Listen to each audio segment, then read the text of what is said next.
Assalamualaikum warahmatullahi wabarakatuh. Perkenalkan, nama saya Sofi Samsweni, CGP Angkatan 7 dari SD Negeri 1 Purworejo, Kabupaten Malang.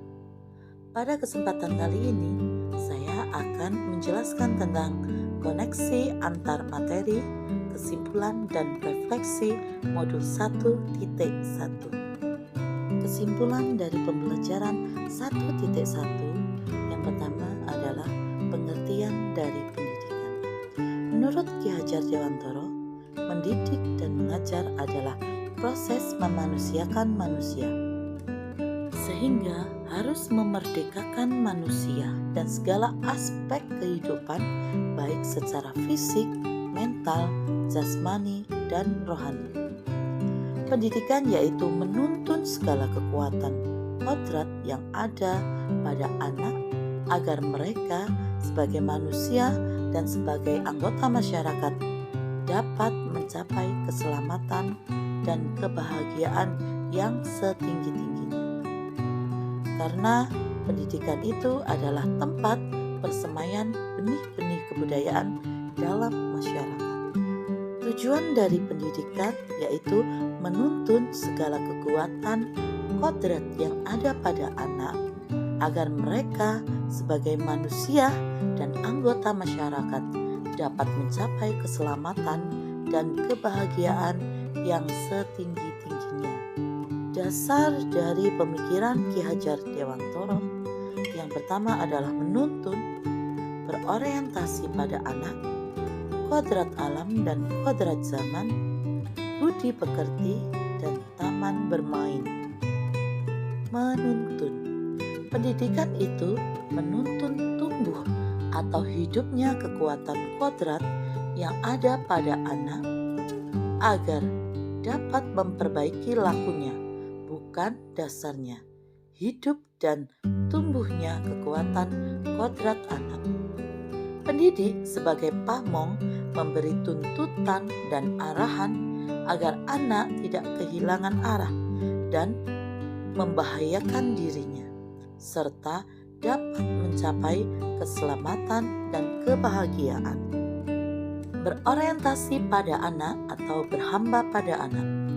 Menghamba kepada anak yang berarti memberikan pelayanan yang optimal bagi tumbuh kembang anak dengan mempertimbangkan segala hal yang mendukung dalam memfasilitasi dan memotivasi proses anak membangun pengetahuan, keterampilan, dan sikapnya. Kodrat alam dan kodrat zaman. Kodrat alam berkaitan dengan sifat dan bentuk lingkungan di mana anak berada, sedangkan kodrat zaman berkaitan dengan isi dan irama. Artinya bahwa setiap anak sudah membawa sifat atau karakternya masing-masing. Jadi, sebagai guru, kita tidak bisa menghapus sifat dasar tadi. Yang bisa kita lakukan adalah menunjukkan dan membimbing mereka agar muncul sifat-sifat baiknya, sehingga menutupi atau menghaburkan sifat-sifat jeleknya. Budi pekerti. Budi pekerti juga harus menjadi bagian tak terpisahkan dari pendidikan dan pengajaran yang kita lakukan sebagai guru. Guru harus senantiasa memberikan teladan yang baik bagi siswa-siswanya dalam mengembangkan budi pekerti. Kita juga bisa melakukan kegiatan-kegiatan pembiasaan di sekolah untuk menanamkan nilai-nilai budi pekerti atau akhlak mulia kepada anak. Taman bermain. Hendaknya guru juga memasukkan unsur permainan dalam pembelajaran agar siswa senang dan tidak mudah bosan, apalagi menggunakan permainan-permainan tradisional yang ada. Selain menyampaikan pembelajaran melalui permainan, kita juga mendidik dan mengajak anak untuk untuk melestarikan kebudayaan.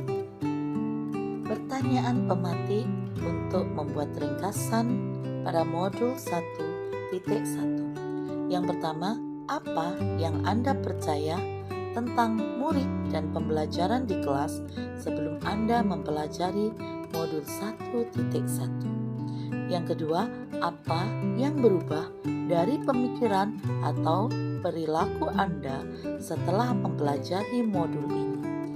Yang ketiga, apa yang dapat segera Anda lakukan lebih baik agar kelas Anda mencerminkan pemikiran Ki Hajar Dewantoro? Sebelum mempelajari pemikiran Ki Hajar Dewantoro, saya berusaha menyelesaikan target materi yang ada dalam kurikulum, sehingga mengabaikan kodrat anak. Yang kedua, saya belum banyak memberikan metode dan model-model pembelajaran yang menyenangkan. Yang ketiga, saya percaya bahwa tindakan tegas akan menertibkan siswa. Perubahan dari pemikiran atau perilaku saya setelah mempelajari modul 1.1 yaitu saya mulai paham bahwa siswa memiliki keunikan tersendiri yang perlu saya pelajari untuk menentukan metode dan model pembelajaran apa yang cocok untuk mereka. Saya harus memberikan tuntunan, bukan tuntutan materi yang harus selesai tepat waktu. Saya akan berusaha menjadi contoh yang baik. Kemudian saya harus mendampingi di setiap perkembangan siswa. Yang terakhir, saya akan memberikan pembelajaran yang menyenangkan bagi siswa. Hal yang dapat segera saya lakukan lebih baik agar kelas saya mencerminkan pemikiran Ki Hajar Dewantoro adalah memberikan variasi model dan metode pembelajaran yang memperhatikan kodrat alam dan kodrat zaman, yaitu berupa pemberian video, audio, atau audiovisual, pembelajaran berbasis permainan, inquiry, dan lain-lain. Yang kedua, proses pembelajaran yang berhamba pada anak. Saya akan memberikan pelayanan yang optimal di setiap pembelajaran yang saya lakukan dengan mempertimbangkan segala hal untuk memotivasi anak agar dapat membangun pengetahuan, keterampilan, dan sikapnya dari dalam dirinya sendiri. Berikutnya, saya akan berusaha menjadi contoh yang baik untuk anak-anak. Misalkan menerapkan 5S di sekolah, membiasakan membaca dan membuat ringkasan materi, datang selalu tepat waktu, dan menyapa siswa terlebih dahulu. Yang terakhir, melakukan pendekatan kepada wali murid dan siswa dengan berkunjung ke rumah wali murid untuk memahami karakter siswa, latar belakang siswa, dan keluarga. Demikian kesimpulan yang dapat saya sampaikan. Saya ucapkan terima kasih. Wassalamualaikum warahmatullahi wabarakatuh.